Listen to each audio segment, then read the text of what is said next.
Welcome back to another Film Geek movie review. Now, if you're wondering why I'm in the same clothes as I was in for my Kung Fu Panda review, that's because it's the same day. I went and saw Kung Fu Panda this morning, and now I'm checking out the Netflix exclusive Damsel. So what is the plot of Damsel? Damsel tells the story of a dutiful damsel who agrees to marry a handsome prince only to find out that she is now part of some kind of weird sacrificial ritual. This movie is starring Millie Bobby Brown and Angela Bassett. Now, some of you might know Millie Bobby Brown from Stranger Things, and I've always been really interested in where her career's going. Ever since I saw her play the character 11, I'm like, this young lady has a lot of talent, because that is not an easy character. There's a lot of levels to the character 11, and she does an outstanding job in that TV series. So I'm really looking forward to see where her career is going from Stranger Things. So you know what? Haku is waiting for me to get over there and check this movie out, because as we all know, Haku loves a good film. So I need to get over to the futon because it's time for me to check out Damsel.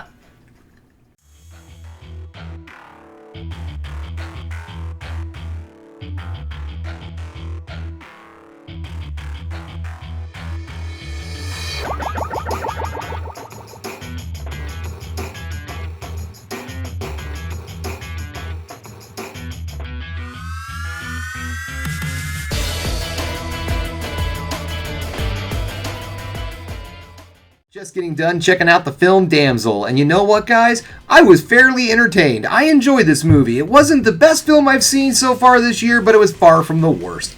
So let's get this started, shall we? We're going to get things started with the negatives and then move into the positives to end the video on the ever so important high note. The first negative I'm going to mention is the special effects. The CGI and set design of this film, strangely enough, progressively gets better. But at the beginning of the film, things just don't look that good. There is some wonky green screen at the beginning of the movie. CGI same way. Very PlayStation 4-esque looking CGI. And the look of the film was very clean and sanitized. The costuming, the set design, the set dressing, nothing felt lived in. Nothing felt very old. It all looked very plastic and new. And it does hold the film back a little bit. But for some reason, as the film progresses, it's almost like they learn how to do things better, because the CGI gets better, the set looks better, and so on. The special effects look better, and the costuming starts to look better. It's just strange how the movie progresses like that.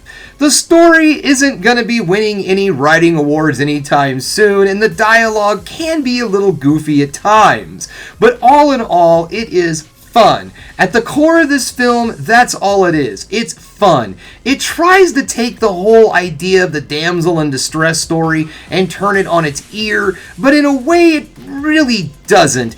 Because in order to do that, you have to have the prince get captured and the damsel go in to save the prince. In this case, the damsel's in distress and there's just nobody coming to get the damsel. So in other words, we basically have ourselves a self-rescuing princess. You know, like Princess Leia. The film is fun, it's enjoyable, there's nothing really too awful terrible about this movie, to be perfectly honest. It just falls right in the fun, C kind of category for a film. Not too good, not too bad.